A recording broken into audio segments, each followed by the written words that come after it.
Nah, di situ kami berusaha untuk mempelajari dan untuk melihat video dari beberapa orang, beberapa ustadz dari yang bukan ahlus sunnah. Apa sih yang mereka permasalahkan dari doa Allahumma laka sumtu wa bika amantu wa ala rizqika aftartu birahmatika arhamar rahimin. Kata mereka yang pertama, hadis ini adalah hadis yang dhaif. Kemudian kenapa kalau dhaif? Ternyata mereka mengambil kesimpulan bahwa hadis dhaif itu tidak bisa dijadikan sebagai rujukan dan tidak boleh dipakai sama sekali. Kita langsung ke bahasan kita. Pemirsa di Facebook dan fanpage Buya Sony, selamat pagi semuanya. Kita ini kemarin bahasan-bahasan kita yang kita harus follow up kembali. Ini Gus, dulu pernah Gus Ahmad Rifai menerangkan doa berbuka puasa. Bahwa doa berbuka puasa ini dikatakan memakai hadis dhaif. Ya, karena barangkali ini sudah mungkin viral di Facebook, di media sosial tentang hadis dhaif juga ini ya. Kalau hadis dhaif tidak harus dipakai, harus yang sahih. Ya. Apakah sama ini Gus? Kalau kita dengan membaca kita mau makan, apakah doa makan ini juga sama dengan doa berbuka puasa? Karena juga kemarin diterangkan sama Gus Ahmad Rifai memakai hadis dhaif, karena di pemahaman yang lain hadis dhaif itu tidak harus dipakai. Karena hadis sahih pun banyak, Imam istilahnya Bukhari, Muslim dan yang lain sebagainya. Tafadhol Gus penjelasannya. Bismillahirrahmanirrahim. Alhamdulillahirabbil alamin. Allahumma shalli ala sayyidina Muhammad wa ala ali sayyidina Muhammad. Amma ba'du, fala haula wala quwwata illa billahil aliyil azim. Kawan-kawan pendengar radio HFM dimanapun Anda berada, sahabat Al-Fandi, sahabat Arif yang kami muliakan, alhamdulillahirabbil alamin. Pembahasan kita pada kesempatan pagi hari ini adalah terkait tentang adanya beredar sebuah gambar. Yang sebuah gambar ini jika bisa kami katakan sudah kami diomongkan prediksi engko dikira tukang sulap. Sudah kami angan-angan sejak 3 tahun yang lalu. Kenapa sejak 3 tahun yang lalu? Karena ketika itu berarti tahun 2017 saya buka di arsip note saya. Jadi saya di HP saya ada note yang itu datanya saya perbarui terus setiap hari sehingga langsung saya simpan di Google Drive. Nah, kemudian ketika saya ganti HP, kemudian data tersebut tidak hilang sehingga langsung ganti HP, langsung masukkan email, langsung datanya sembuh lagi. Masuk email, datanya ada lagi dengan sempurna. Kemudian saya buka arsip saya bahwa pada tanggal 17 Mei 2017, berarti 3 tahun yang lalu, saya membuat sebuah artikel yang berjudul Doa buka puasa yang kamu bid'ahkan. Doa buka puasa yang kamu bid'ahkan, kemudian mengalami beberapa revisi, penambahan dalil, penambahan nomor hadis dan lain sebagainya sampai artikel tersebut mulai di-share bulan Juni awal tahun 2017. Jadi saya sudah bertahun-tahun nulis tentang artikel ilmiah dan mempelajari tentang dalil-dalil seputar Ahlus Sunnah wal Jamaah. Yang dalil buka puasa itu saja sudah kami tulis 3 tahun yang lalu. Nah, di situ kami berusaha untuk mempelajari dan untuk melihat video dari beberapa orang, beberapa ustadz dari yang bukan ahlus sunnah.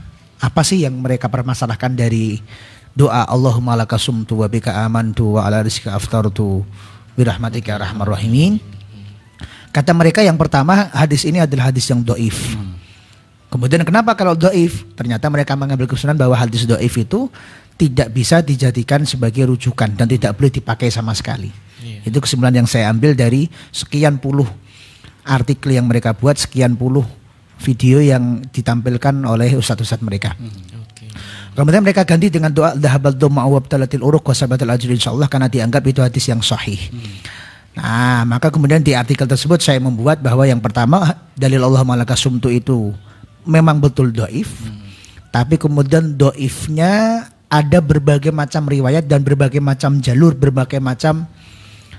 periwayatan dari para sahabat. Sehingga dalam ilmu hadis, wa idza quwiyad dhaifu bi tariqaini sara hasanan li ghairihi, kata ilmu mustalahul hadis. Apabila hadis dhaif itu dikuatkan oleh hadis dhaif yang lain, ada sama-sama hadis dhaif, isinya sama tapi beda jalur, maka satu dengan yang lainnya ini saling menguatkan. Sehingga yang awal mulanya dhaif karena ada banyak jalur maka meningkat menjadi hasan. Hasannya adalah hasan li ghairi. Dia menjadi hasan gara-gara dikuatkan oleh hadis yang lainnya. Jadi clear bahwa hadis Allah malaka sumtu itu bukan dhaif tapi hasan. Toh itu hadis dhaif pun kata para ulama dikatakan dalam ilmu mustalah hadis was-sahihu wal hasanu maqbulani. Dalam membahas hukum halal haram sah tidak, apalagi dalam membahas akidah itu harus bersumber dari hadis sahih minimal hasan. Was-sahihu wal hasanu maqbulani. Hadis sahih dan hadis hasan itu hadis yang diterima sebagai dalil. Wal dhaifu mardudun. Hadis dhaif tidak bisa dijadikan sebagai dalil, ditolak sebagai dalil. Illa fi fadhailil a'mal, kecuali hadis dhaif boleh dipakai dalam urusan fadhailul a'mal. Ini semua ulama hadis sepakat. Jadi intinya kalau kita mau beramal, untuk kita biar targhib, kita biar semangat, boleh pakai hadis dhaif. Mas Arif, kita kan tahu maca Quran setiap hari. Kita tahu nyekel Quran, nyekel HP terus misalnya. Kena ya Mas Arif ya. Lagi melu pisannya kena ya. Baru nggak pernah megang Quran. Kemudian saya semangat Mas Arif, jenengan nek orang megang Quran ya minimal anulah maca Yasin. Lha napa Gus? Jangankan kok jenengan maca Yasin wae 83 ayat, jenengan kaya dene khatam Quran utuh. Kata Nabi. Man qara'a Yasin wahidah ay marratan wahidah, barang siapa yang baca Yasin satu kali, fa ka'annama yaqra'ul Qur'ana kullah. Maka dia seakan-akan membaca Quran satu Quran utuh. Bukan jadi semangat. Iya ya, aku ger maca Yasin tak wis kaya wong khatam Quran pisannya jadi semangat. Nah, maka hadis seperti ini boleh, padahal ini dhaif. Tapi untuk menyampaikan biar orang yang amal tidak beramal menjadi beramal, dia menjadi luar biasa, menjadi semangat. Ini kata para ulama boleh dan semua ulama sepakat. Nah, itu kami jawab di dalam artikel tersebut. Bahkan juga kami berikan solusi, kalau memang mau mengamalkan ya amalkan dua-duanya. Allah malakasum tu amalkan, dahabal dumau juga diamalkan. Kemudian saya berikan catatan di situ dan juga di beberapa ceramah-ceramah kami juga kami sampaikan. Kalau memang hadis dhaif itu kemudian dijadikan sebagai dasar kita berdoa kepada Allah, yang dasarnya menggunakan hadis dhaif tersebut, teksnya kita dapatkan dari hadis dhaif, itu kemudian dikatakan sebagai perbuatan yang dosa, dilakukan sebagai perbuatan yang salah, satu secara usul fikih itu salah. Secara usul fikih salah. Kenapa? Karena doa itu termasuk pada amal yang amal yang tidak butuh dalil khusus untuk melaksanakannya. Doa apapun, cara apapun, doanya tidak melanggar syariat, boleh dengan cara apapun. Itu dari segi usul fikih sudah cacat hukum namanya.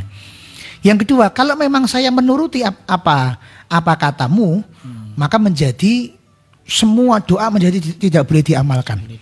Jadi ada guru TPA ngajari, nak, kalau kamu baca doa buka puasa, doanya Allah malakasum, ustadznya protes, kamu nggak boleh baca Allah malakasum, itu bid'ah, itu dosa. Itu dalilnya hadis dhaif. Oh ya sudah, nah kamu sekarang baca mau makan, Allahumma barik lana fima razaqtana wa qina adzabannar. Itu hadis dhaif, nggak boleh diamalkan. Ya sudah, guru TPA yang ngomong, ini saya ajarkan doa habis makan. Alhamdulillahilladzi at'amana wa saqana wa ja'alana minal muslimin. Itu ya doa dhaif itu. Ya sudah, saya amalkan doa masuk masjid, Allah maftil wa barahmatik. Itu hadis dhaif. Begitu Ustaz tanya. Lah terus kalau saya punya murid TPA mau ngajari doanya seperti apa Ustaz? Apa ya? Kabeh mbok dhaif ki. Kabeh kamu dhaifkan. Dan itu kata-kata saya sekitar 3 tahun yang lalu. Ketika itu belum ada bid'ah, yang dibid'ahkan hanya Allah malakasum. Baru sekitar beberapa hari yang lalu kemudian kami dikirimi oleh beberapa jamaah di nomor WA kami terkait ada sebuah gambar yang dibuat oleh yang bukan Ahlus Sunnah, kemudian mengatakan doa mau makan itu bukan Allahumma barik lana, tapi cukup bismillah saja. Cukup bismillah saja. Nah, ini menjadi sesuatu yang sudah kami katakan 3 tahun yang lalu, bahwa kalau ini diteruskan, kalau logika ini dibangun, kalau dalil ini tetap dipegang, maka jadinya semua doa termasuk doa makan akan dibid'ahkan. Dan ternyata sekarang terjadi. Tentang Allahumma barik lana fima razaqtana wa qina adzabannar. Nah, berarti kita ini dilarang untuk mengamalkan doa yang kemudian doa tersebut bersumber dari hadis dhaif. Yang ada hadis dhaifnya, walaupun dhaif yang ada hadisnya saja dilarang, apalagi yang tidak ada hadis dhaifnya, apalagi yang tidak ada hadisnya sama sekali. Tapi kemudian di akun yang sama tersebut saya cek, saya scroll ke bawah, misalnya di Instagram sumbernya, jadi saya dikasih capturan, kemudian di situ terlihat akunnya terlihat, dan saya scroll itu ke bawah. Ternyata di situ saya menemukan bahwa dia beberapa hari yang lalu juga pernah menuliskan bahwa 14 hari lagi Ramadan.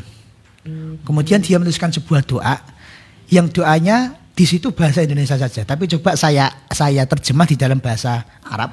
Yang itu kemudian saya cek di semua kitab hadis. Doanya di dalam gambar tersebut, ya Allah sampaikanlah aku di bulan Ramadan. Sampaikanlah kami di bulan Ramadan. Itu kalau di bahasa Arab kan, ya Allah Allahumma balighna ila Ramadan. Ya Allah sampaikanlah kami ke bulan Ramadan. Baris yang kedua, dan sampaikanlah Ramadan kepadaku. Wa baligh Ramadhana ilaina. Kemudian dan terimalah semua amalku di bulan Ramadan, wa taqabbal amalana fi Ramadan. Dengan teks ini atau dengan redaksi yang lain atau redaksi yang mirip dengan susunan ini, saya tidak menemukan satupun ayat di Quran dan satupun hadis yang menunjukkan tentang doa ini. Kemudian saya cek sumbernya dari mana kok dia bisa nulis seperti itu. Sumbernya ternyata di dalam kitab Lataiful Ma'arif halaman 264. Saya ulangi, kita Ahlus Sunnah ngamalkan Allahumma lakasumtu, mengamalkan Allahumma barik lana, dan doa-doa yang lainnya itu dari hadis walaupun dhaif, kata mereka enggak boleh.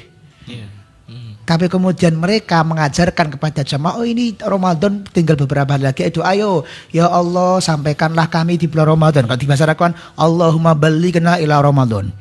Ya Allah sampaikanlah Ramadan kepada kami, wa baligh Ramadhana ilaina. Terimalah amal kami di bulan Ramadan, taqabbal amalana fi Ramadan. Yang ada Allah adalah Allahumma barik lana fi Rajab wa balighna Ramadan.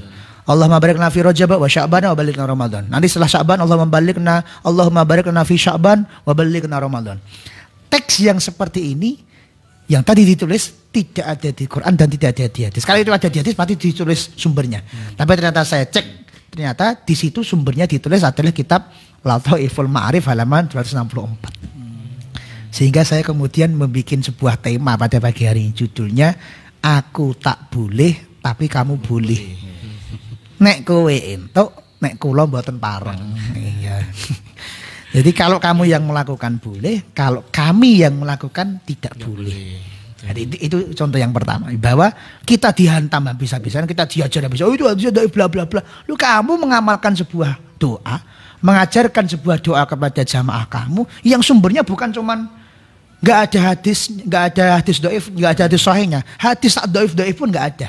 Itu bersumber dari ulama kamu. Ulama membuat doa, kemudian gara-gara itu kamu cocok dengan ulama itu, kamu dukung, kamu sebar doanya.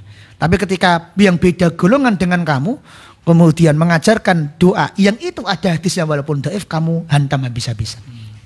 Sehingga judulnya kamu boleh, aku kok tak boleh.